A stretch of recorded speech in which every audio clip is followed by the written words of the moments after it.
Maze, today's vibes have been sponsored by Odoo, a supercharged suite of applications that gets you managing all your businesses on one single platform, from accounting, sales, inventory, HR, manufacturing, and so much more. Just the same way we have made it our mission to make sure that we share any information there is on how money works. I believe it's also fair that we share information on a tool that will make your money making and managing process easier and faster. I'll tell you about how Odoo is coming through for your business in a bit. If you've covered protests, or you've been involved in one, or you've been caught up in one, you know how things can change in an instant. Our guest for this episode, John Allan Namu, is one of the finest journalists out of the 254. I was looking at this beautiful horizon and seascape and what have you through the small window of an armored personnel carrier. You get? Oh, not like you took a stroll at your own yaje. Nitembe wapi? You know, like what am I doing taking a stroll in a place that has been declared unsafe? Ulikuwa umewekwa kwa thermos, you are just... Exactly, unachungulia tu hapo nje. The co-founder of Africa Uncensored, a top media organization in Kenya, has notable stories of impact under his belt. Then Moha was supposed to be the one who goes up and receives the bribe. Yeah. And then I was supposed to come and say, okay, so, you know, we all good, alafu tu. Yeah. So we could say that there are people who are alive today because of a story you did not do. I think that's fair. Alafu leo sasa tunaingia kwa what it takes to bring you some of the stories you know him for. You could be in Somalia for a month for not more than, as in you will not show Kenyans more than 45 minutes. Was it worth it? Na bila kusahau the creation of powerful enemies in the line of duty. I'm not your regular person on the street, right? There would be a consequence to me being picked up, even if it's just my family following up, right? Whereas for many people who have disappeared into this system, there has been no consequence except for the misery that's been wrought on their families. I'm your host, Dr. Kingori, and here's another reason to stay subscribed to our channel. Come on, just subscribe and say, here's another good reason to hit subscribe and turn on the notifications bell.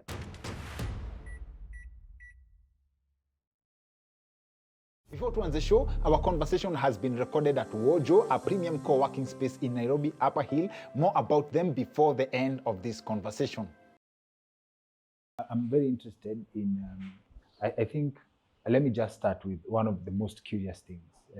Our conversations are mostly about how money works. And I felt like a jackpot when I watched you and Moaf speak on Ikonini, and you said, I'm not a rich man. And then I was very interested in, what do you mean? What do you mean by that statement? Or what did it mean in context? I'm not a rich man. Okay, so I can't remember the context completely, but if I'm to think of the statement, I'm not a rich man, what I meant is financially, right? Now, that's also relative, right? But me, I have my own, I have my own sort of like standard of what it means to be rich. I'm not yet at a place where money works for me. I'm not yet at a place where I can walk away from what it is that I'm doing and enjoy the fruits of what it is that I've been able to earn. So financially, that's what I mean. Yes. I mean, in other contexts, I'm very rich. I'm Jeff Bezos in other contexts. When you talk relative. And when you say financially, you're not yet at the place, you made a decision that I believe most people struggle with, and it's something we were just talking about. You left employment as one of the top journalists in the country, and I know we've spoken to Walter Mongare, especially in your era when it came to the boardroom you could discuss though, you guys were not jokers. Why would you walk away from a paycheck, and how was that decision? I mean, it was a tough decision. It wasn't taken lightly, and it wasn't something that I just did on a whim. Obviously, I had a plan because, you know, I've got a wife and 4 children to take care of. So you don't just leave, you know, without there being a plan or some sort of like runway of a few months to a year. But it was the uncertainty that was difficult, the most difficult thing to deal with. There was uncertainty, but you still had a plan. Yes. So, you know, you have a plan. You know what Mike Tyson says, everybody has a plan until they're punched in the face, right? Yes. So there was that plan, there was this objective that we had to be able to turn things around fairly quickly. Yes. And I trusted the plan.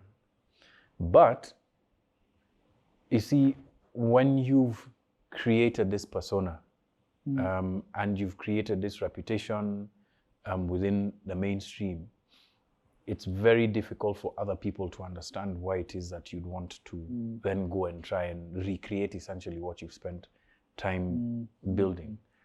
But for me, I wasn't fulfilled in what I was doing while in the mainstream. I always wanted to self-employ. I always wanted to be sort of like the master of my own ship when it came to storytelling. That's something that I had known for a long time.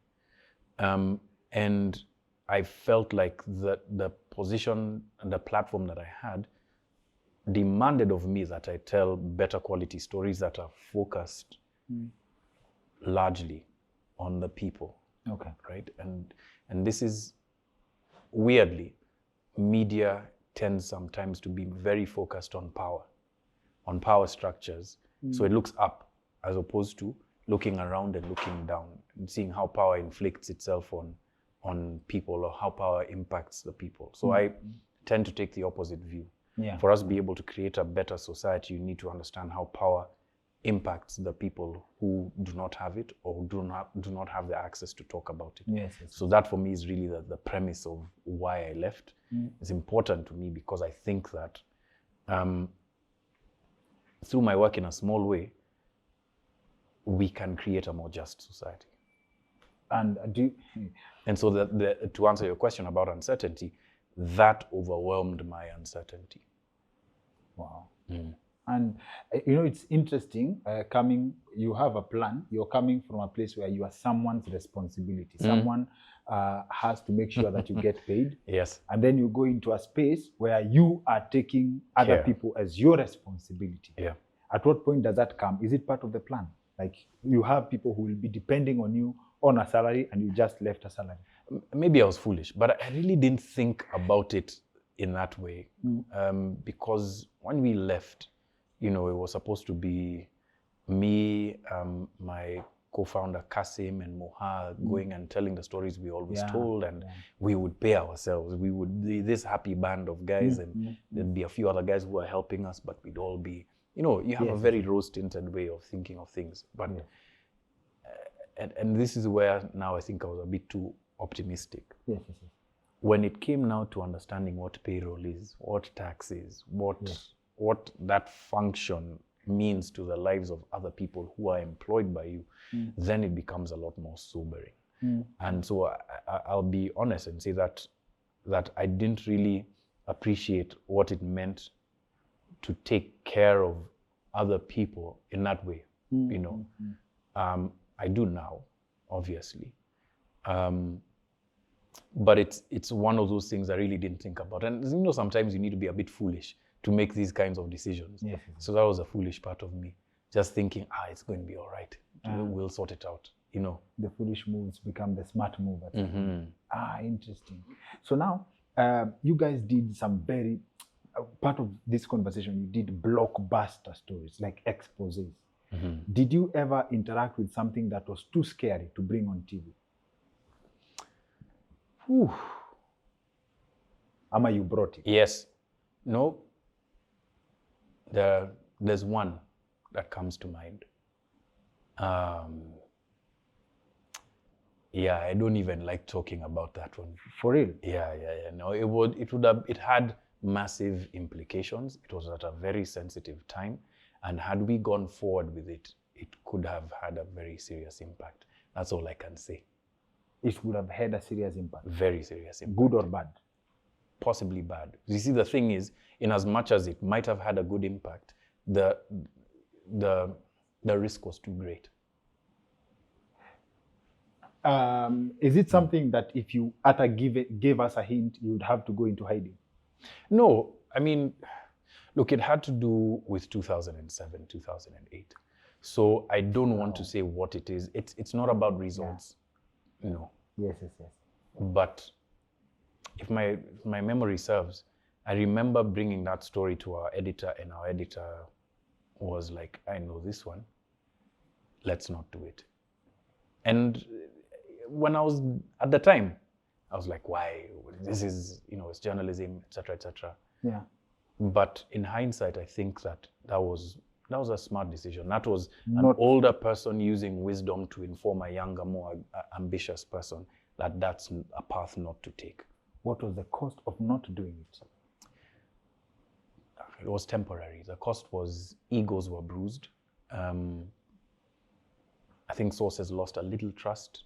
Sources. Yeah, a little trust, but overall, I think it worked out. The benefit was greater than the cost. Oh, the benefit Yeah. was greater than the cost. Yeah, for sure. I won't ask about the story, but just so that our people so that our people don't crucify me.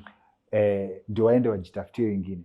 What do you figure would be the impact now that you are also in a position of, you are an older person looking at your younger self? So the impact to me, or the wider impact? The wider impact. Okay. I don't want to sound too sensational when I say this, but it could have cost people their lives. As in, that was after the violence had died down and everything? So No, it was in the middle of it. Yeah. It could have cost people their lives. And I've been weighing whether I should put it in my book or not. I'm still weighing. When is your book out, Kwanza? Later on this year. This year? Yeah, later on this year. I've struggled, I have to say, like for the people who pre-ordered, like I struggled last year with lots of responsibilities. I took on too much, and that slowed down the process of finishing off the manuscript. But I'm very close now. Weka Nuria store karibu. Weka Nuria store karibu. Yes. Ndio usi struggle. Yes. But now, okay, and you've not even been tempted. Like now you have Africa Uncensored. You've not even been tempted to do the story now that things have died down. I don't think it's as important a story to tell now. That's my personal judgment I'm exercising. Maybe some other people will think differently. So a good story also has an expiry date. Some do. I mean, obviously there'll be some value to telling the story. Yes. It'll be good, it'll be entertaining, it'll be interesting. It could inform, certain things about our history. But for me, I'm kind of over it. And I don't know if I want to make that kind of investment again. Plus, there are people who've since moved on. Some have possibly, moved on to the upper room, Wow. So there'll be gaps that I wouldn't be able to fill. I actually haven't thought about it until you just asked me that question. But I'm kind of over that story. But when you think about it in retrospect, do you think journalists have, just from what you've said, and looking at the impact that would have created if you had gone through the story, that at some point you did, or journalists do have the power of life and death?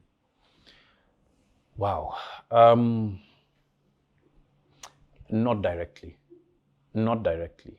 So you see, maybe this is something that we'll discuss. I think the impact of information is only realized once that information is acted on. You get? Yeah. So it's almost like latent energy. Yes. Right? Until you do something to it or use it for something, then it becomes more potent. Right? And maybe either in a destructive way or in other ways. Right? So you don't directly exercise the power of life and death, no. But your words can lead to actions that then do that. So I don't think it's direct, and I don't think whether direct or indirect is the same. Because we could say that had you done that story, it's technically almost straightforward that lives could have been lost. Almost. Yeah. So we could say that there are people who are alive today because of a story you did not do. I think that's fair. But I don't want to put that responsibility on myself. Maybe that's why I would actually visit those people. You owe me your life. But I don't know them. Or it would have been random. Yeah, possibly. I mean, there are some who possibly, you can guess. But it's likely that I don't know a majority of the people who might have suffered as a consequence. We'll discuss sources, because you said sources lost trust. But then, what's the most dangerous story you have done in the course of your career? Wadau ka smooth transition into information on need to know basis. As in, have you ever wondered how you could increase visibility for your business? And of course, the thought of a website will be the best idea. But when you think of what goes into the creation of a website, inakuingiza baridi. Well, worry no more, because you will love this amazing platform called Odoo. Odoo will get you managing everything in your business, from accounting, sales, HR, and so much more on one single software. Today, I want us to see how easy it is to get started with your website. As in, just imagine your favorite website that you visit or buy from. Odoo will help you set up your website just as you imagine it in 4 easy steps. And the site builder is so intuitive and easy to use. No technical skills required. Simply drag and drop blocks and customize the website by adding content in the form of images, text, and even video, maze. And to make it even more appealing, you can add animations to your favorite images and shapes, and even change the typography. And here's the real game changer. When you just don't have the words to write chenye unataka on your website, ChatGPT is right there to help you. Like, it's integrated in the platform to help you generate text or formulate parts of it. Now, that's mind-blowing. And remember, your first app on Odoo is free, including the hosting and support. You will also get a free custom domain for the first year. Just click the link yenye tumekuachia hapa in the description below, and that's it. Umeanza process ya kutengeneza website yako in 4 easy steps. Tuendelee na show. But then, what's the most dangerous story you have done in the course of your career? I mean, that's tough. That's tough. So there are those that pose an immediate sort of like threat, danger. Let's start with the one that had you on the run. So there are a few.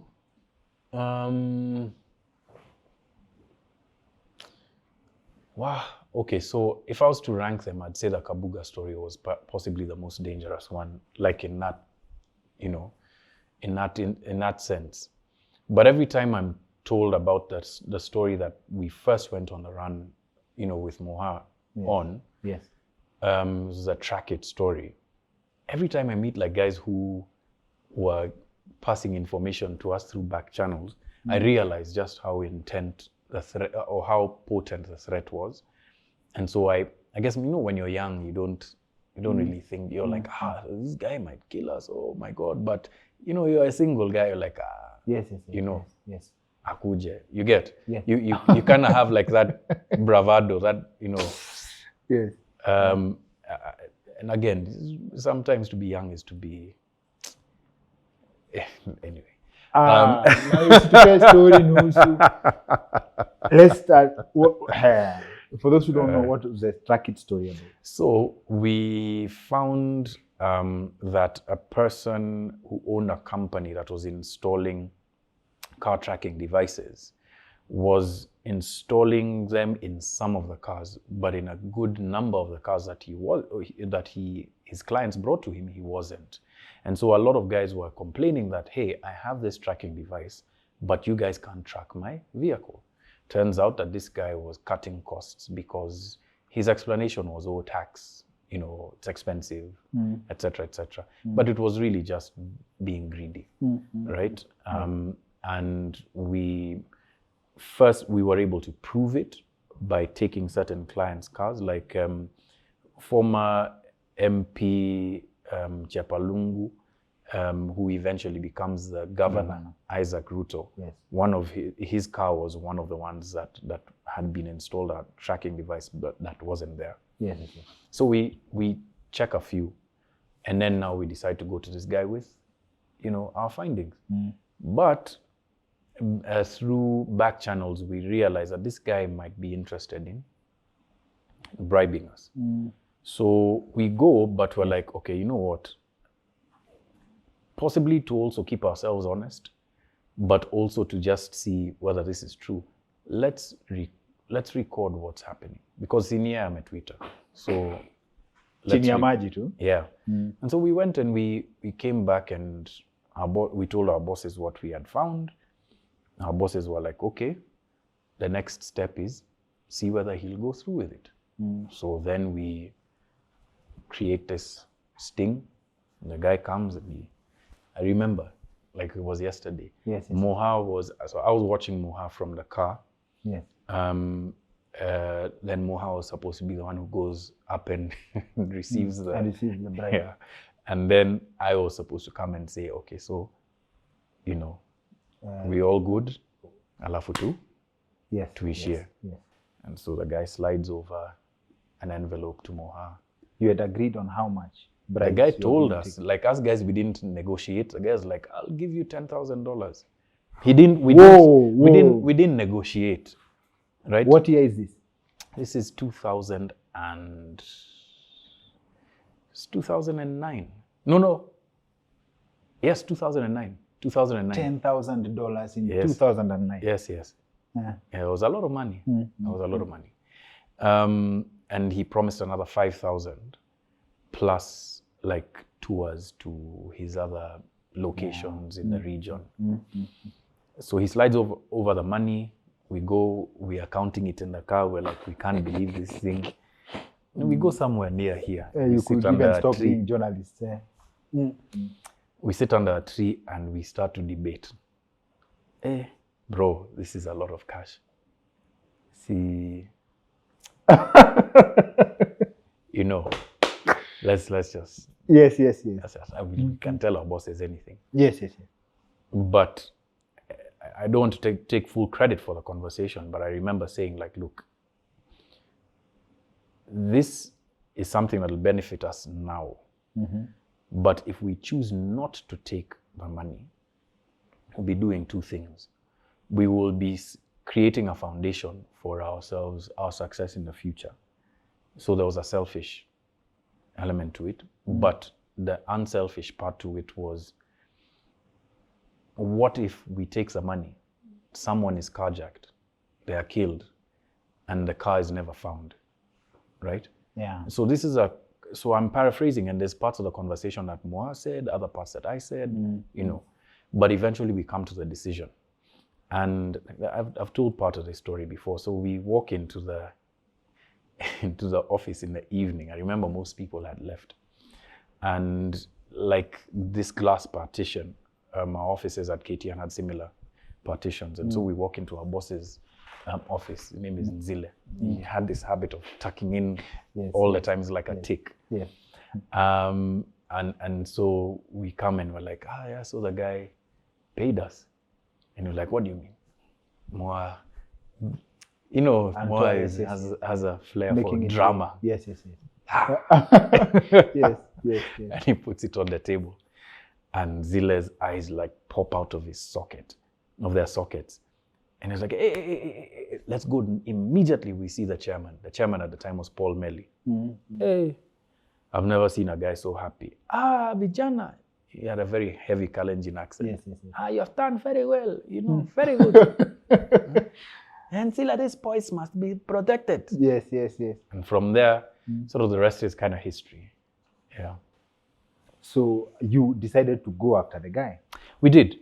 So we decide to tell the story. And then because you have to send your right of responses, obviously the guy knows that the story is coming out. And because we also told him, we documented what kind of evidence we had, he didn't choose the legal route. And so, interestingly, the information about us being under threat came from two different sources. And the story was the same, completely separate, completely independent. One came through me. A friend of a friend told a very close friend of mine. Yes. Moa, I can't remember how he got the information, but we come to the office with the same information. And they're like, hey, okay, this is weird. So then the company then now gets into the process of making sure that we are taken somewhere to relax. Then I think it was deliberate that they told people that these guys have had to go into hiding, I guess to sort of like make the public our protectors in a sense, that if anything were to happen, then this is possibly who is responsible. Yes. And it kind of worked. We were out for a month, good month. And, you know, that's began. So the month is technical. Okay, in this month, are you getting paid? Yes, I mean, where's Ishi? But why are you coming back after just 1 month? Kwani, how do you know the guy has cooled down? It's difficult. I mean, the thing about it was you kind of try and see what the reactions are like, the impact of the story, etc. I mean, after a month comes back, you don't just immediately just go back into the newsroom. You kind of like ease yourself into things. But I think because of the follow-ups that were done, there was too much pressure on the person. And so I think maybe he decided to leave us alone. Decided to leave you guys alone. I'm sure he never threatened you guys directly. No. He never came and told me, hey, nitakuwa mimi. You know. But then it's interesting that when someone is that vexed with you, that mad at you, they have to like send warnings in some way. Like two things happen. Did the information leak by mistake, or they wanted you to know that you have I think it leaked. I think it leaked. My view is that it leaked because why would he, for me, my question is, why would he want to threaten, me when it was obviously beyond me for the story to have been killed? By the time you're getting a right of response, it's in the hands of your editors. It's in the hands of the people who are above you.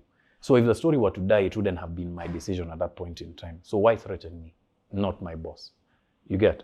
So the challenge now also becomes, where is the danger mostly? In the right of reply or doing the story without the right of reply? Doing the story as a surprise. Doing the story without a right of reply is, I think, more dangerous. It's far more dangerous. Why? Because even, you see, the principles of journalism is that you don't really know until you've asked and you've tried to get as much corroboration of your facts, etc. And there's a principle of fair, sort of like fair hearing, right? You've recorded the guy. Yes. You have footage confirming that this guy is corrupt. You have proven. So you still have to go back to him to confirm he is a thief.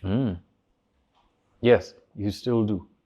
Because he might have mitigating reasons. He might say, I was under pressure, there was something else, there was a bigger guy above me. There's possibly something to be said from the other side. And it never hurts for you to be able to hear the other side. And my thinking is, I've never quite been in that level of sort of like accusation, but when you give an opportunity to someone for them to hear them out, it gives them an opportunity to also assuage their inner guilt that, you see, no, at least I've said, at least at one level. And there's always the chance that you could be wrong. You get? Okay. There's a chance that you could be wrong and you have to correct certain things. So for me, it's better to give a person who, even as guilty as they are, give them that opportunity to talk and say what they have to say. Maybe they'll incriminate further. Maybe they'll give better reasons. And at the end of the day, keeping an open mind.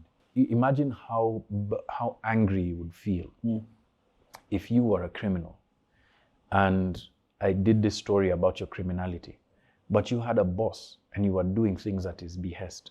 And it got to the point where you were ready to say that actually, ingori yote ni mdosi, and I don't give you that opportunity. Utakuja kunimaliza. Interesting.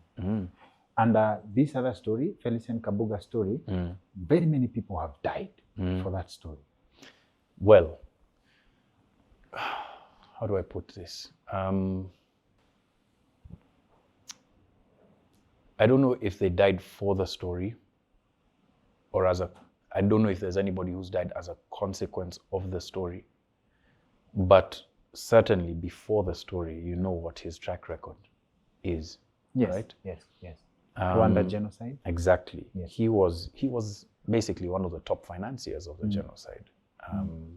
Spent years on the run, right? And, fate and it's just very interesting. So he's finally caught, but I think the court declares that he can't stand trial because of various infirmities. He's old, Just check, I might be wrong, but I think how deep did you go in the story, and at what stage do you follow the story? As in what segment of the story? Because my interaction with the story is of a guy who tipped of the guy who tipped off, I think, the police and FBI of citing Munuhe. him in Kare. Muhe, Yeah. yes. Muhe. Yeah. Muhe. So Munuhe, so we tell the story of Munuhe, we tell all of that. So my focus was really about Kabuga's sojourn in Kenya. So how did he come into Kenya? He was in When Kenya. did he leave? Yeah. That's been proven, like beyond a reasonable doubt. When did he leave? And so the thesis was that this guy has been in Kenya longer than we believed him to have been. Because remember, after the genocide, he first goes to, I think, to Switzerland. He goes to Switzerland, he's kicked out of Switzerland, he goes to the DRC, then he comes to Nairobi. In Nairobi, he sets up an import-export business, he buys property, he spends quite a bit of time, his family is here, they start to go to school here. You know, they start to lead life. Normal life. Normal. Then there's an operation in 97 where I guess Moi, under pressure from the region Yes. and from international community, says, okay, all of these guys who are genocidaires should be arrested. And so our police, in conjunction with guys working for the ICTR, go arresting a bunch of people, a lot of people. Kenya? In Kenya. Yeah, in 97. A huge number of people. People who spend time, who have been jailed, people who are tried, a lot of them were arrested. Many of them in Kangemi, others in other rich parts of Kenya. Kabuga is one of them. He is arrested not too far from his house in Kilimani and taken to Kilimani police station. And then the calls start coming. A general goes and sees the police and says, hey, who are you holding him? A former MP, a lawyer, very high level guys go and start putting pressure on the cops to release him. He gets released and he goes, disappears. Goes and stays here a couple of years. He's able to go in and out. He's, produces passports that allow him to travel. His family give him cover. I mean, that story is really interesting. And when it does come out, I'll be interested to know, what the full extent of the story was. But I say it was dangerous because the threats were delivered in a very menacing way. Again, I don't like talking about that. And we left. But for me, and I've said this many times, the most painful part of that story was the amount of negative attention it brought to an innocent person whose photo I used in the story, right? So there was a person. The farmer. Yes, the farmer from Isiolo, right? So we get bad information, get slipped in. I think when they realize that we are on their trail, and we use that photograph, and for a number of years it ruins his life. That really fills me with regret because there's a lot. I mean, I spent a lot of time really just wondering how the hell did that happen? Sources. Again, sources. Infiltrated, like infiltration of sources. So I mean that it was a tough time, but it was instructive in how I guess I was able to move forward from that as a journalist. And how rich can someone be? Two things. How rich can someone be to buy a whole network? And what's your view on justice, specifically, after how it ended out for him? That's a good question. Thank you. Two questions. So how rich can someone be? Very rich. But I think it's both a question of money and the personal connections that you have to your networks, right? So he was known before the genocide. Yeah. He probably had active networks. Very active. Like here in Kenya? Yes. I mean, let me not speak about him directly, but it's very well known the friendship between the president of Rwanda at the time, Habyarimana, and Moi. They were very good friends. Right? The one who was shot down. The one who was shot down. Now, Habyarimana, remember, is basically one of the leading figures in what was called the Akazu. It's like a kitchen cabinet of powerful power brokers.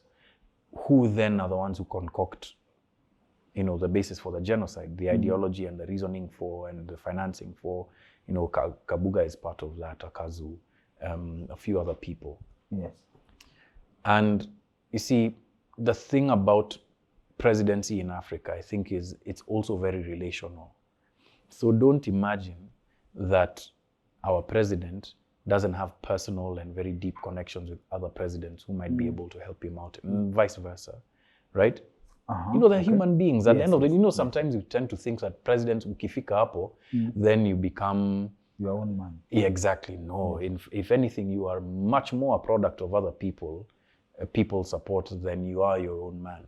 You get it. It's just that you're the man of the moment. So, so those kinds of networks, I think, help with in the world of criminality. Think of criminality much in the same way as you think of the professional world. Yes. There's merit, there's what you do, and there's also who you know. And many times who you know matters more. Many times, So it's not just the money, but it's also that network. So, and if you have networks across different parts of the world, so somehow that buys them. As in, before we get to justice, isn't politics the game where when people find out you're banned, they let you for your own number? Depends. There's a network that gives you a pass to do anything you want. I think there's levels to it. And here I'm just totally assuming. I think there's levels to those things, and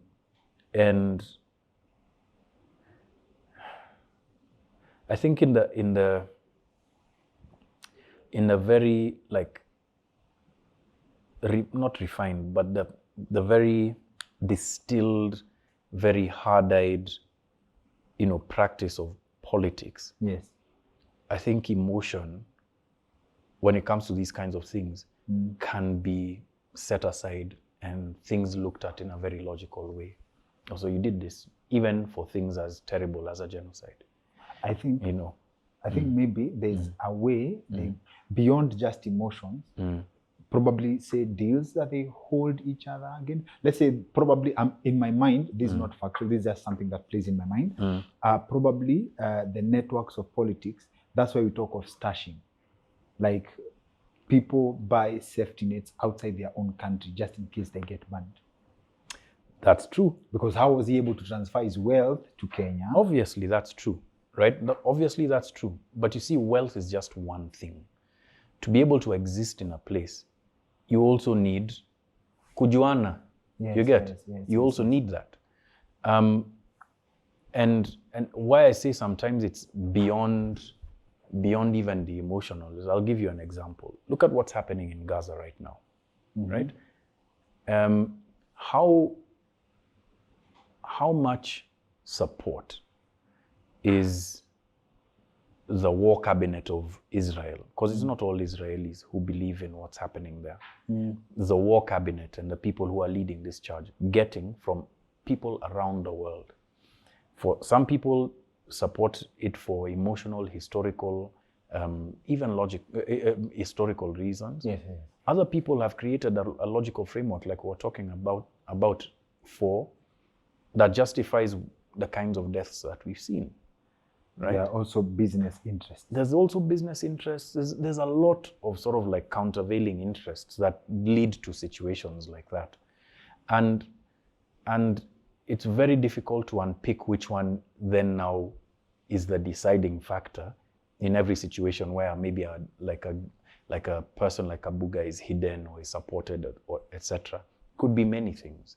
But I think that at a certain level, there's a certain emotionlessness, right? If that's a word, that comes into the decision making that sometimes could be about money. It could be just about the logic of, scratch my back, I scratch yours. It could be many things. Tell me what you think about this. If we can narrow it back to business, when we get to emotionless in this sense, it was interesting for me to learn that war is a business. And war is also population control. In this sense, there's someone who benefits directly from the Israel-Gaza conflict because guns will be sold, weapons will be sold. So emotion plays only at a certain level for the practitioners of war. But for the beneficiaries, could we say, Basi, then now the theory of the people who call the shots now comes into play? Well, I mean, to a large extent, I'd say yes. There's a certain puppeteering of certain conflicts. I don't say that expressly for Gaza because I don't know. But there's a certain level of puppeteering that is very emotionless when it comes to war, when it comes to conflict. When it comes to the decision to deploy and know that there are going to be deaths, and know that those deaths are connected to people. There are people who are dying, there are children, etc., etc. At a certain point, you have to create a logical framework for that is emotionless. Okay. At a certain point in time, you have to create a logical framework to justify why I can sell this weapon, even though I know it's going to kill a child, and the benefit for me is X, Y, Z. You know, you might say that in the long run, this is making the world more secure. Like the people, like, look, speak to a person who sells weapons. There's always a reason why. And many times those reasons are, you're like, actually, I never thought about it that way. I'm serious. I mean, think about it. The guys will be like, I never thought about it that way. But it doesn't mean that you agree with it, but you certainly understand. Not understand, I think maybe is acknowledge that this guy thought through this thing. It wasn't just a rash, emotional decision that was driving them. Doesn't mean that you agree with it, because I don't agree with many of the reasons that people go to war. But you can acknowledge that this is why this person did that. Okay. And so that's, I think now if you're to look at it from the point of view of a person who then goes to war or sends people to war, then there's that rationalization that many times can be emotionless. Interesting. Interesting. So would you say, and I think this is just a rephrasing of the question, what you think about justice in the case of how things end up for Felix and Kabuga. Yeah. Would you say that there are certain, this concept of when you decide to be bad the whole way, because that's the only way you get away with it. You live by the sword, you die by the sword. He will definitely not die by the sword. To his credit, based on the reports, many people died on his account, right? But he's too old to stand trial. He's lived a full-length life, right? Because he became bad. Let's assume the evidence points to him. He became a bad man and went the whole way, and he's lived like... And he's benefited. He's lived a full life. He's educated his children. He has traveled. Though uncomfortably, those were just minor shakes. Because for the most part, seems like he was comfortable. Would you say that if you're bad, there is a certain level you get away with stuff? Because even in Kenya, we have people who've been accused of serious atrocities. But when you get to a certain level, like... There's certainly... there's a certain space created where things are beyond consequences, right? So if I was to use the example of corruption in Kenya, right? That land beyond consequences is usually, the cost of that is, there's a high cost. You have to have stolen enough, to buy on your way in, or you have to have a certain monopoly of violence to buy your way into this space and time and land of no consequences. So there's a cost to it, right? But I think eventually, even if it's not the individual who pays for that, there'll be certain things that the person loses that could, don't quite amount to what, the victims would want as justice, but are certainly difficult, they're painful, etc. So I would imagine, for instance, that there is someone in Rwanda who maybe because they can't bring their loved ones back, just wants to know that someone did everything that they could to arrest the person who was responsible. And for them, that helps with healing. There are other people who want to see that person completely go the full course of trial and maybe might be disappointed. There are others who would be like, this guy needs to be shot dead on the street, right? It really depends on what you think justice is. And that's a very difficult and sometimes even subjective question. It's just that for, I guess, the sake of living together, we agree that there's certain forms of justice that we'll ascribe to and certain forms of justice that we don't. Okay. But does it mean that it's just in your case or in my case? If I was to tell you that there are billions that were stolen that impacted your life directly, like your father wasn't able to do something for you and that caused you to be in the situation that you were in, and had that money not been stolen, you possibly would have had a better quality of life. Yes. Right? Like that they impact you directly and that person stole from you. What would you respond? How would you want that person dealt with? Wow, that's deep. I mean, I'm asking, like, how would you want that? Would you want that person stoned in the streets? They do the whole Game of Thrones thing. Someone follows them with a bell and just says, shame, shame. Do you want them taken to jail? Do you want them hung? You understand? So justice, I think, is both personal and both like a construct of the society that in which you live in and the values that you ascribe to. Okay. And a lot of that will, you'll be informed by what your society thinks. But uko ndani, you're like, man, if I got this guy. Yeah, you know that feeling. Yeah. You know that feeling. I'm very interested in knowing your motivation to do a story when it lands on your desk and you know this is investigative gold. Yeah. But before that, now that you mentioned corruption, I'm very interested in, I think someone told me that when Kenyans hear things like, oh, NYS, this number of billions got lost. I was told that Kenyans don't get angry enough because they can't comprehend what a billion is, right? Now that you've interacted and Africa Uncensored delves deep into corruption stories, would you please break down to us the cost of corruption so that the ordinary person can understand what we lose when we hear that certain billions have gone? Okay. So, to me, this is how I'd interpret it. Yes. If you had an opportunity, and people now can travel just by going to YouTube, type into the search pane, life in Norway, or Norway landscape, right? Or any landscape or cityscape that you want. And just watch and observe, even at that level or that distance, the quality of life that people enjoy in the same world that you live in, right? And now you are being denied that, even if you don't know it, you are being denied that quality of life, right? There are certain problems that we will always struggle with as human beings, but some of them need not be problems. Public transport, as an example, just like one simple example. You sit in a matatu, it's not the best ride. There are people who are breaking laws, or you don't have access to cheap or affordable public transport. That's one way. You think that this is just how Kenya is. Some people tend to think about it that way. Or healthcare, which is, I think, an even better example. You go to hospital, you are in a public hospital. The doctors are overworked, so are the nurses. The quality of care then becomes, affected.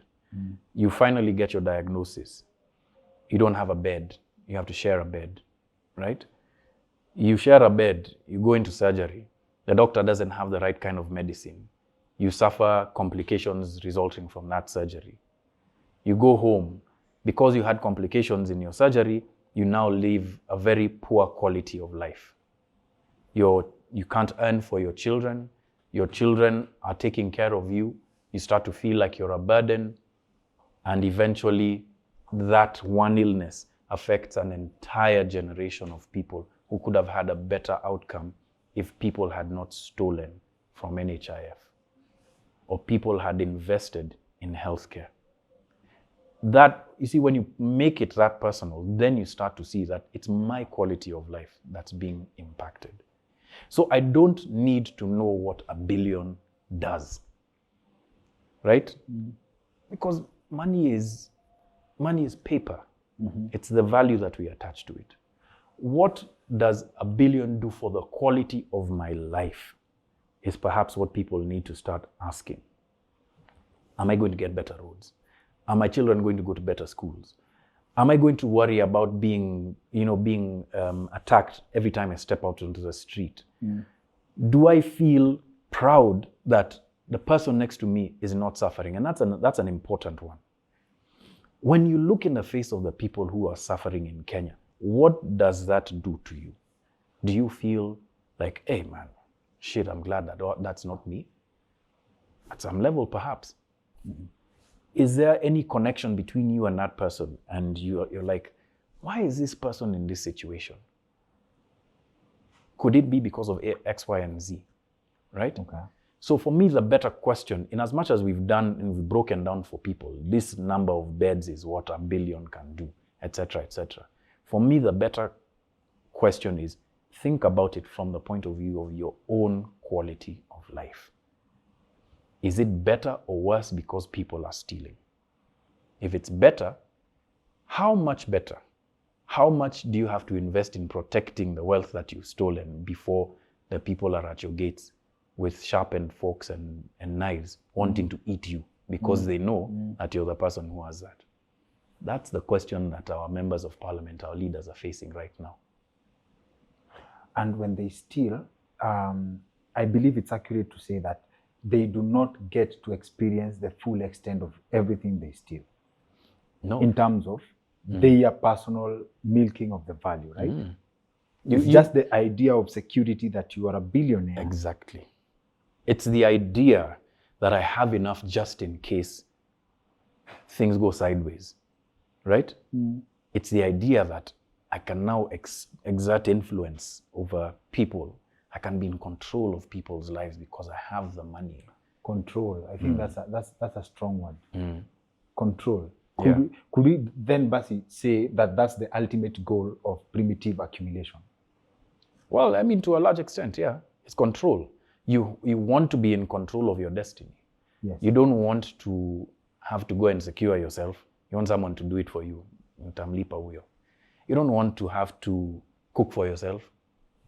Mtamlipa roaming chef akuja nipikia on his balcony. Yes, I want to enjoy things that I don't necessarily have to work hard for.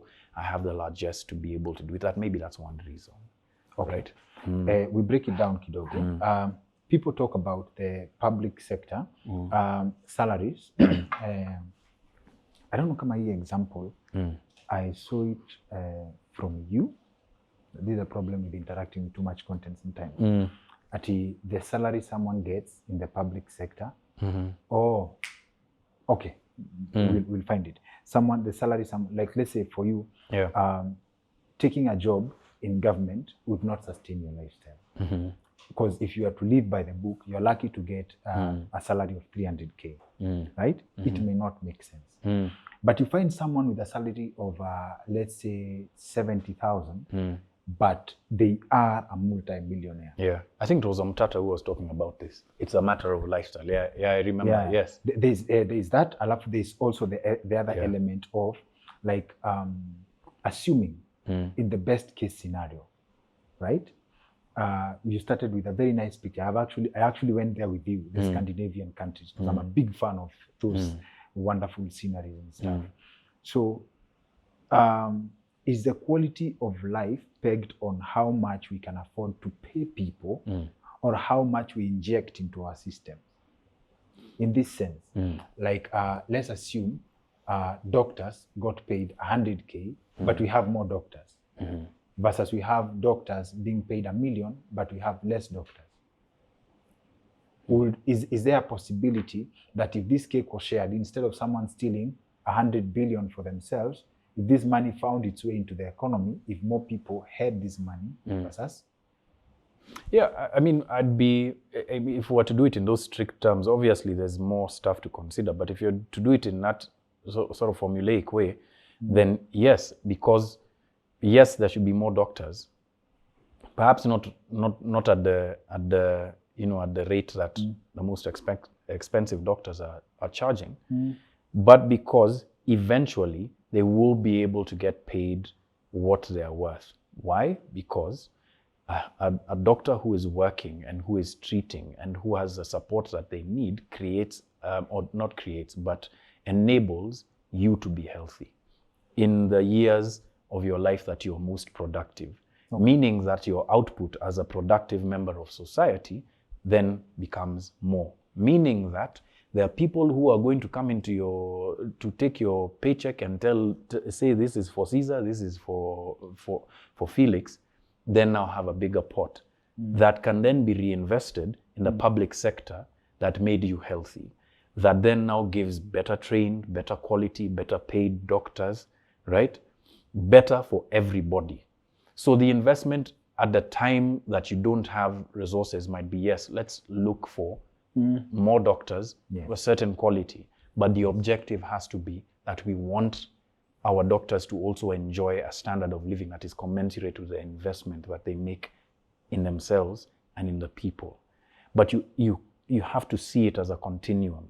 It's not that the doctor he does a surgery, he's paid, he goes home. No, he does a surgery, he's paid.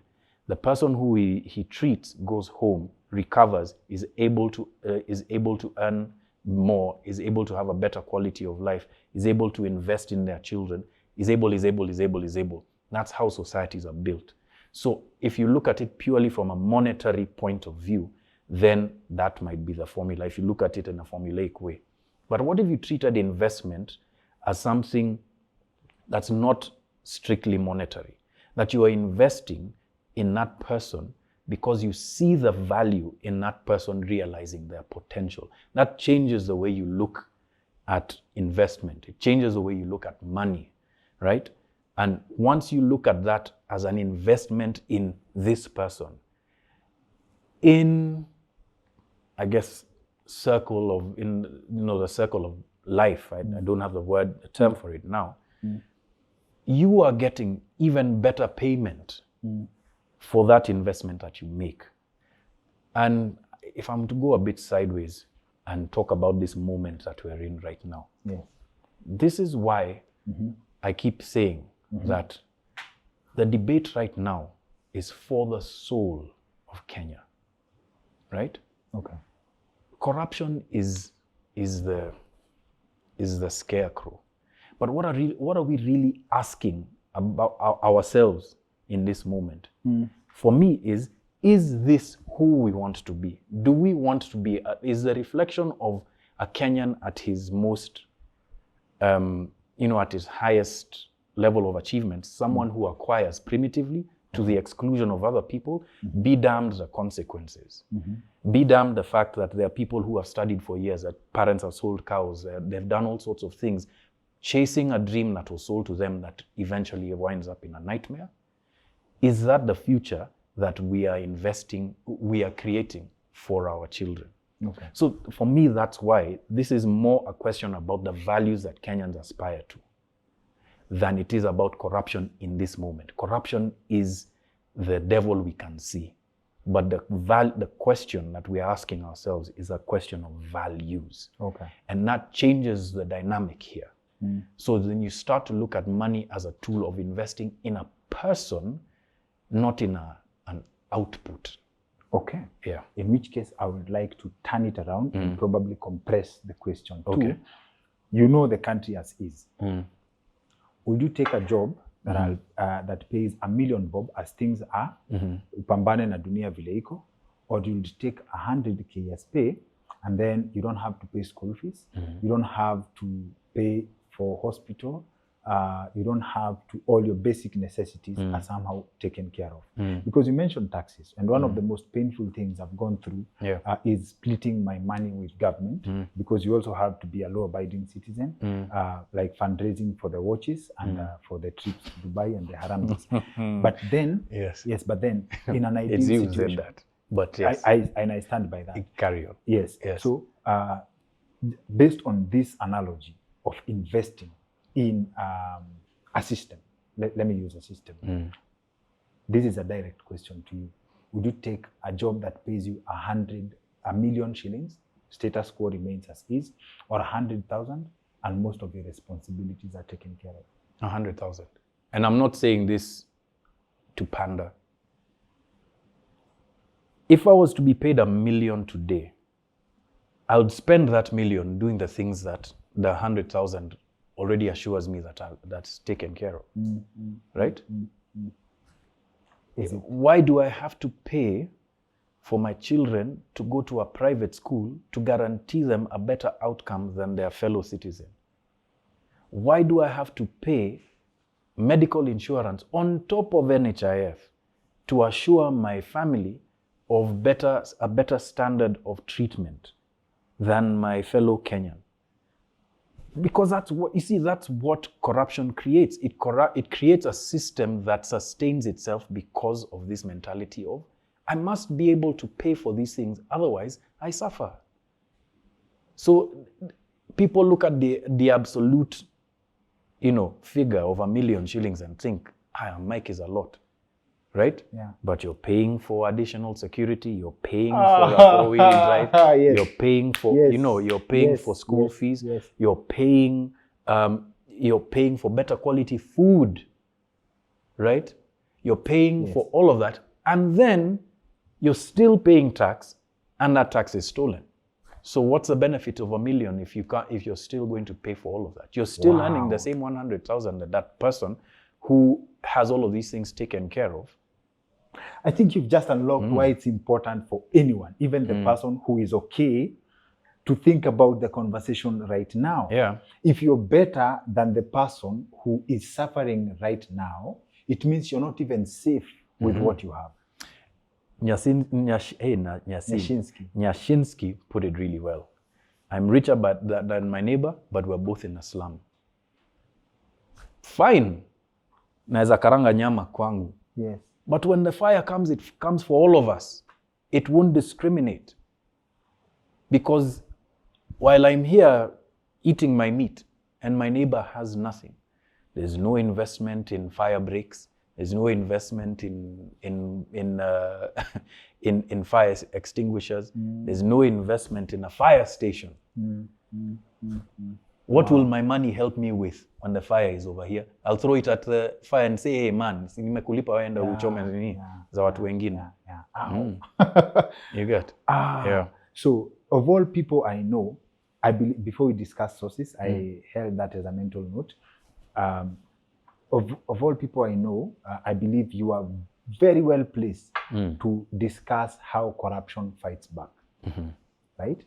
How corruption, what it takes to actually do what's right. I hold the opinion that most Kenyans, most of us suffer from lack of information, right? Because of right now, the politicians are apparently have made about turn. Now they know what they're supposed to do. Now they're like, what are we doing? Now, they've hit realization. And I'm very excited about the conversation in the country now, because Kenyans, for the first time, I hear people talking about policy. I've watched the campaigns, let's say, for example, in the US, people debate ideas. What is Obama's healthcare policy? What is his tax policy for us, right? People, I believe, vote on ideas, or to a larger extent, ideologies, right?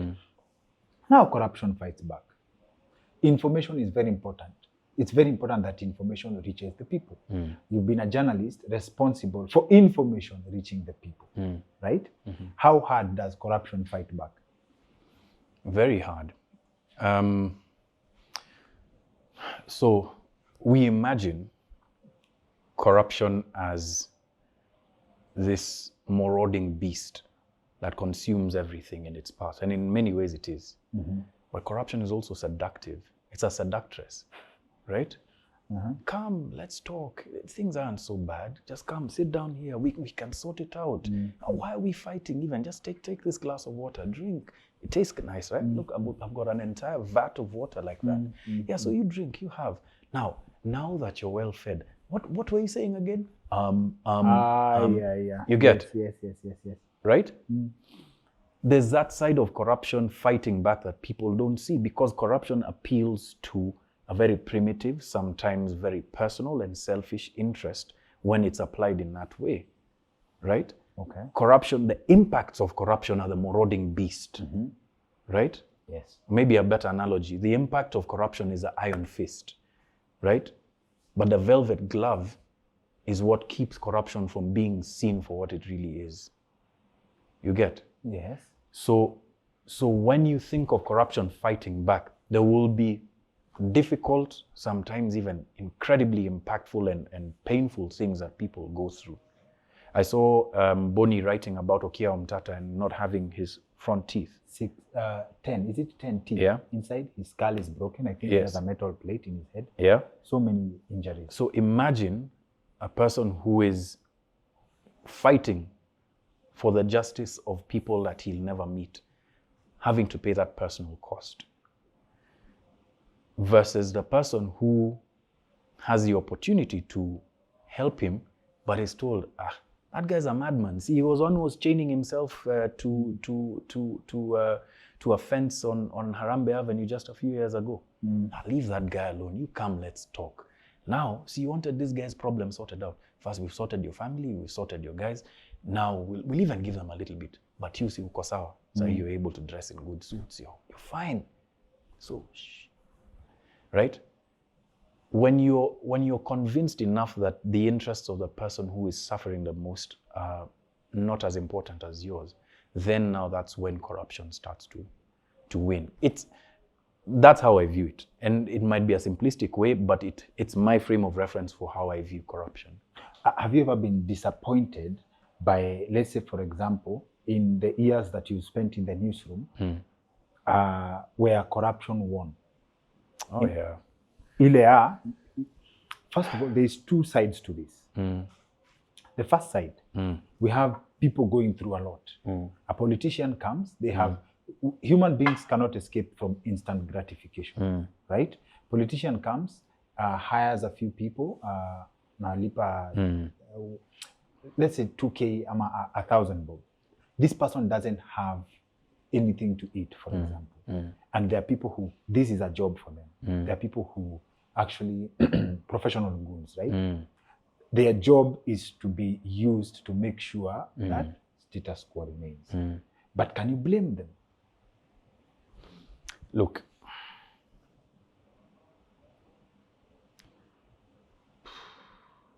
sometimes people are as honest as their options, right? Does that person have another option? That's one way of looking at it, right? But even in the most dire of circumstances, there's always a choice. Even when someone is in the midst and the depth of suffering, there's always a choice. So you have to ask yourself, is a choice that I'm making worth, is a choice that I'm making worth the impact that it's going to have? Because it'll help me today, right? But sometimes it's very difficult to think in that way, because when you're hungry, when your people are suffering, when your mother doesn't have, medicine, the choices are for you very stark. The choice is to be good and leave your people to suffer, or be bad and allow your people to survive one day. And let me give you context. 1 second. Okay. My wife keeps on reminding me that my wife and actually my brother's wife, my sister-in-law, they keep reminding us that this is where faith takes over, right? That you have to have faith that the decision that you're making, even if it hurts you in the short term, will benefit you in the long run. That's a very, very hard thing to do when you're in pain, because all of your instincts are telling you to do the opposite, right? This is a moment when, perhaps because more people have been introduced to what it means to go without because of other people's sins, that then they're willing to risk their own personal comfort for a greater goal. That's the beauty of this moment, even if people don't agree with it. But you had context to context. Thank you for that. That's a beautiful explanation. And I hope it sinks into our viewers. I have I've met very well-meaning police officers in this country that you wouldn't believe. Like this, as in, I think I would say the best image of Kenya police. I've met them as well. Thank you. Now, throw them into a rotten system whereby you find a system of corruption where you either join them or you're done. And in some instances, something that could mean your life. You understand? In a system where Okio Mtata on the show tells us that as per the Kenyan constitution, even the officer on the beat can arrest the president for not wearing a seatbelt. But would you dare? That's the right thing to do, but would you do it?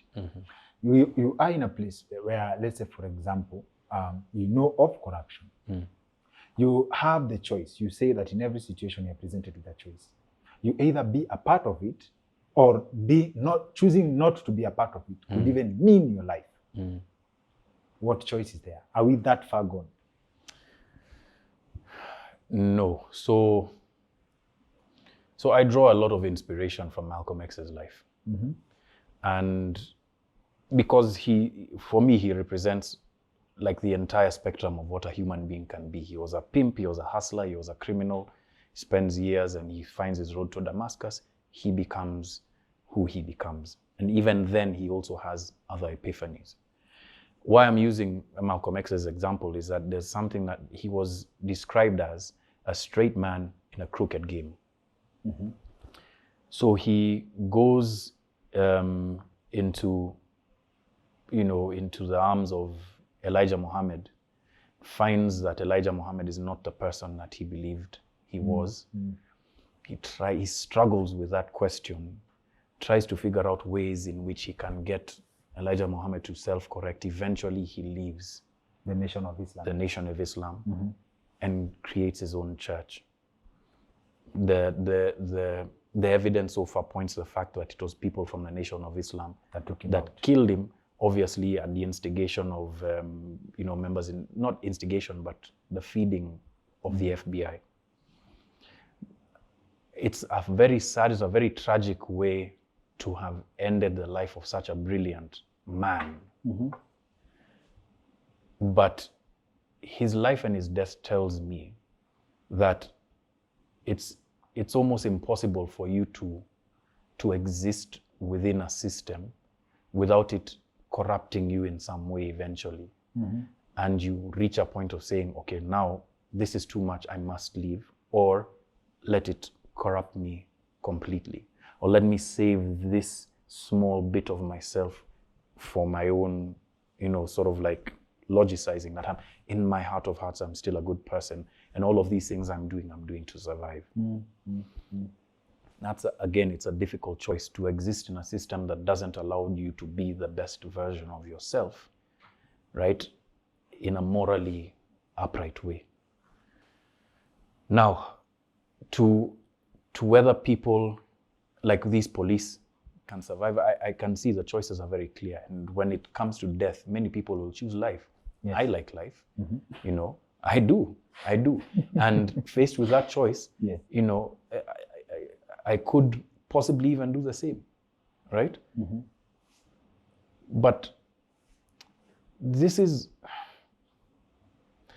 why I don't mean to sound like I'm being, I don't mean to sound like a pastor or a preacher or be, try and take all of these sound bites from the internet. But again, this is why it's important for people who believe as you do, for the people who created the society in which you exist, the rules, the values, the constitution as an example, to stand up and say, actually, what's happening to the police is wrong. Yes. We need this system to change. They cannot be forced to go through a system like this that eventually corrupts them.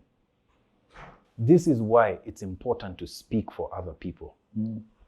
Because you don't speak for that person, eventually the wolf will be at your gate and you won't have anybody to protect you, to speak for you, unless you have to pay for it. Remember, I mean, it still happens today. I grew up in Limuru. I remember we grew up at a time when people's houses were being robbed and they called the police. What do they say? Hatuna ngata, gari imeharibika. Yes. If essentially what they were saying is, you pay us. The government doesn't pay us enough to come and risk our lives for you. You tell us, we will pay you. You come, we will help you. Now, according to the values and the principles that we've set for ourselves as a society, is that the way that we want to live? So if that's not the way that we want to live, why are you silent about it? And speaking for people, you do very well. And you actually put the CS for agriculture on the spot, where you actually, I watched the exchange on Citizen TV, where you actually pinned him and you were very straight to the point that you are lying. We communicated, don't tell people that you did not get communication. I remember that exchange. I believe our audience saw that too, right? Is this a glimmer of hope that things are changing? Because that would be a very dangerous thing to do. That's a powerful enemy. Let me take myself out of this equation and look at what's happening today. No matter where you stand, I believe it's important to at least acknowledge the kind of bravery it takes to go out onto the streets and say no more. Right? That for me is the true bravery. Okay. Because again, the risk of being out there is very high. If you've covered protests or you've been involved in one or you've been caught up in one, you know how things can change in an instant. I saw it, yes. Right? Yes. And so to be able to speak to power structures in that very brave way, for me is even braver. Why I was taking myself out of this is that in as much as that in that conversation I was trying to be honest and be, truthful. It's not lost on me that I'm a journalist that enjoys a certain amount of privilege.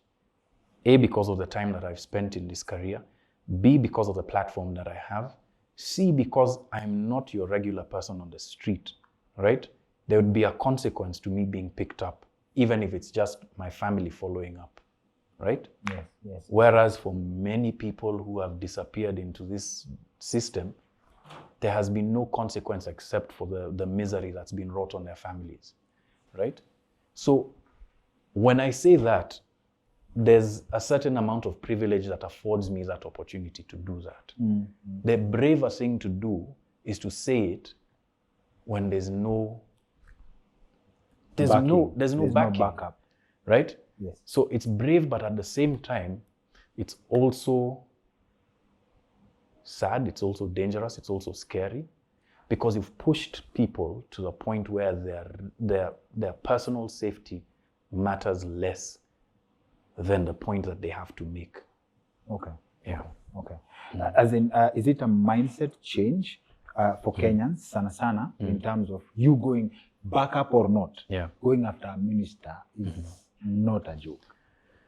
Because these people, maybe it's a mentality we've taken that these people shoot first and then they deal with the consequences later, right? So all these are possibilities which I know you are aware of. So taking him on like that, was it a moment, niaje, by the way? Yes, you know very well, back up or not, these people can be ruthless, but it's a chance I'm willing to take. Or times have changed. It's all of those things. So let me I'm ordinarily a person who would have chosen more diplomatic words than that. Yes. But it was the indignation that we didn't do this as some sort of gotcha to the cabinet secretary. We weren't doing this for that reason. It wasn't a hatchet job. We genuinely spent time and effort and resources to be able to tell a story that was truthful. And to have that truth then twisted and spat back in our face to make us look like we were the criminals was one step too far for me on that day. Maybe on another day I'd have been like, I think the minister is being, no. Yeah. But there's something that it stirred in me that day. Yeah.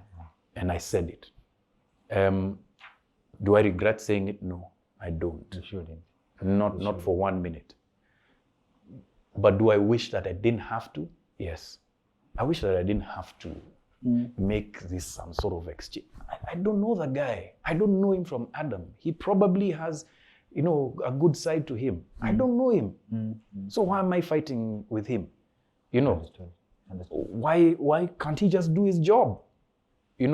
So these kinds of exchanges need not be part of our public discourse. Obviously, with humanity, there'll always be conflicts. But does it have to be conflicts over something so obvious? That again goes to the question of quality of life. Why is it that someone has to be brought evidence mpaka kwa mlango yake, mpaka ifunguliwe, mpaka iweke kwa meza, mpaka the wrapping is taken off, mpaka ambiwe sasa tazama, and you don't blink, look at it, this is what, why? And even myself asking that question, is it? I'm asking myself whether it is in the ingrained capacity or in the ingrained culture of Kenyans to know that we deserve less. Like, it's such a scary thing to ask someone to do their job, right?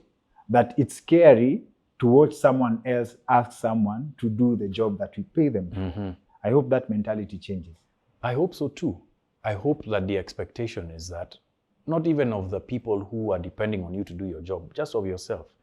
That I take pride in doing my job because it helps build a country. Okay. Look, the beautiful part of journalism, in some ways, I'd still call it a beautiful part of journalism, is that when done right, it benefits people that you'll never meet, you'll never see. They might not even know that something in a small way was made possible for me because of the work of a journalist. But over time, the profession itself shows how important it is to a society. But more than even journalism, it's just that free flow of information, connection, and building of ideas together that for me creates like a better society. Okay. So that's the beauty of what it is that I do.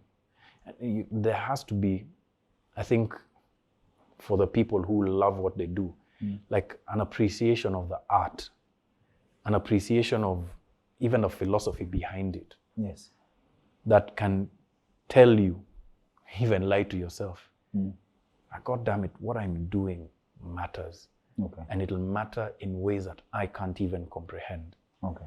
And that's the story that I tell myself. Okay. Yeah. Before we close, you have put your life on the line for a story. You've been to Somalia, and I think this is one of, when I asked about some of the dangerous stories you've done, you mentioned going into Somalia. You are with Moha, right? You go to Somalia, just from top of head, how long were you in Somalia? I think we were there for about so when we went to Moha, we were there for about a week. Yes. During Operation Linda Inchi, we were there at the border and into Somalia for about a month. For about a month. Yeah, for about a month. Then there's been another occasion where we visited just for like days, Yeah. And this is not for more than 45 minutes of a story. Not more than 45 minutes. In my hata kama ni feature, hata kama ni multiple parts. You could be in Somalia for a month for not more than, as in you will not show Kenyans more than 45 minutes. Was it worth it? I think so. Even if it wasn't worth it to the people whose stories were for, it was worth it to me. One thing that I wish more people could do is travel around Africa. Yes, the world, for broadening of perspectives and how people live. But as an African, first, travel around your country. Second, travel to other parts of Africa. See the consequences that have been taken to the nth degree of the kind of sins that you're allowing in your compound. See the kind of, I'll tell you this. There is not one coastline that I have seen, and I've set my eyes on quite a few, that is as beautiful as the Somali coastline. I'm telling you. Somali coastline is better than Diani. Bro. You're willing to go Diani on is record? good, it's up there. It's up there, I won't lie. And it's made even better by the fact that it's peaceful. But I'm talking about unspoiled natural beauty. I struggle to think of one that is up there. It was so beautiful. But for me, the irony was that you can't chill there. Exactly. But not even that. I was looking at this beautiful, horizon and seascape and what have you, through the small window of an armored personnel carrier. You get? Oh, not like you took a stroll at your niaje. Nitembee wapi? Like what am I doing taking a stroll in a place that has been declared unsafe? Ulikuwa umewekwa kwa thermos. You are just... Exactly. Unachungulia tu hapo nje. So you see, that's the irony of it. Now, I wish more people had the opportunity to see that and to see all of these sides, because we would care about what happens in our neighborhood a lot more, and we'd care about what happens to us in turn a lot more. Like, I can't remember who it was who said that God visits the rest of the world, but his home is in Africa. My guys, we have such an incredible, it nearly brings me to tears just thinking about how beautiful our continent is. So you leave me hanging hapa kwa, like you're peeping through a hole. Oh, nimekuacha hanging. Kidogo, you're peeping through a hole to see the beach. Yes. How dangerous is it for you to just get this experience? In the age of Instagram, at the time we were going towards Burgabo, and Burgabo was being shelled. Burgabo is now one of those smaller towns along the southern coastline of the southern, or anyway, I'm forgetting my geography. There's Raskamboni, Burgabo, Yes. So we were going there. The army was shelling parts of Burgabo at the time. There was fighting, there was open conflict. I remember we spent the night, it was rainy and stuff, and you could hear the gunshots.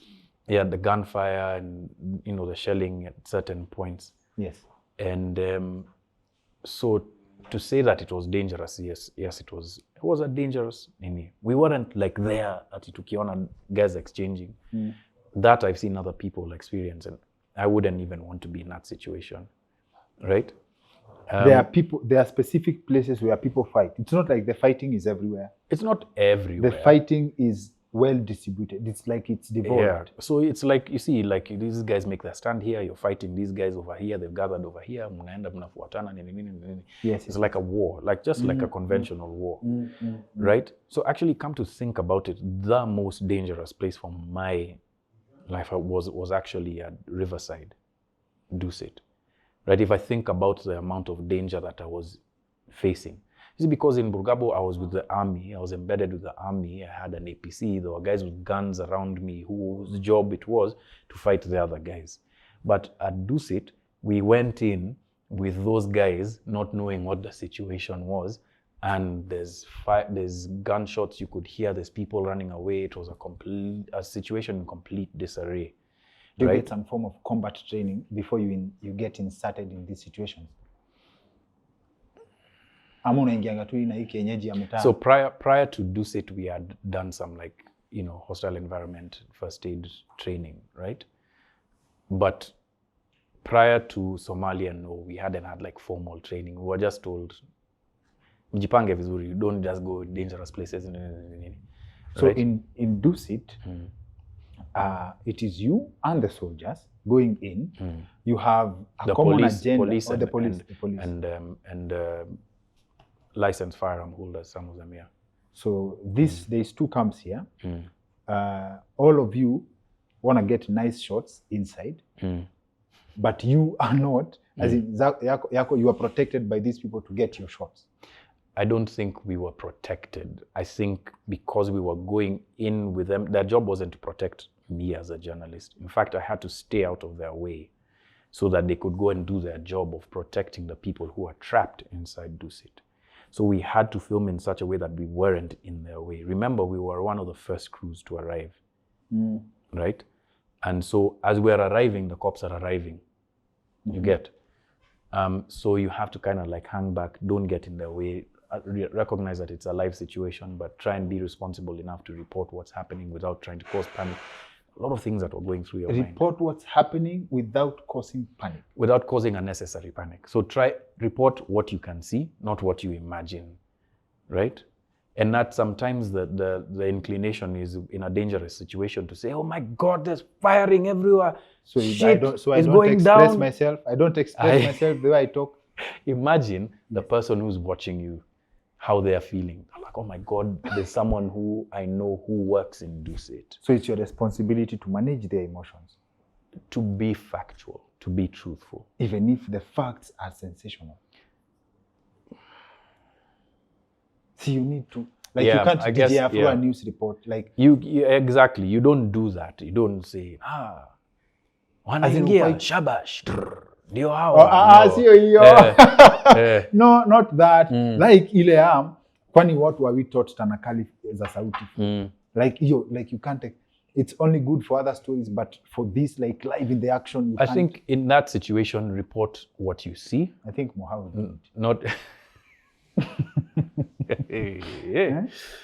Well, my guy. I think Mohammed did. But then, do you have an objective when you go in, when you insert yourself in such a situation? Do you have an objective? Is it nice picture? Is it the story? As in, what's the story? Not, of course, the story is the key. That's a hard question to answer. Obviously, the access is an important thing. Like, that's hard access. You don't get every day, and you want to be the person who selfishly witnesses what's happening, right? But in a situation where it's dangerous, you find yourself caring more for the welfare of what's happening, of the people, who are in that situation. To an extent that parts of you sometimes can even be deadened, like and that's a dangerous thing. I'll be honest, like my cameraman, Elijah Kanyi, would hold me back sometimes when I'm telling him, hey, we should go over there. He's like, hey, no, that place is dangerous. And I'm so fortunate that I had him there, because I would have put myself in situations that were dangerous. Yes. And I'm not going to come out here and say, because I came out unscathed, I know the A to Z of how to cover conflict. Yes. But one thing that I now know is that you should never put yourself in a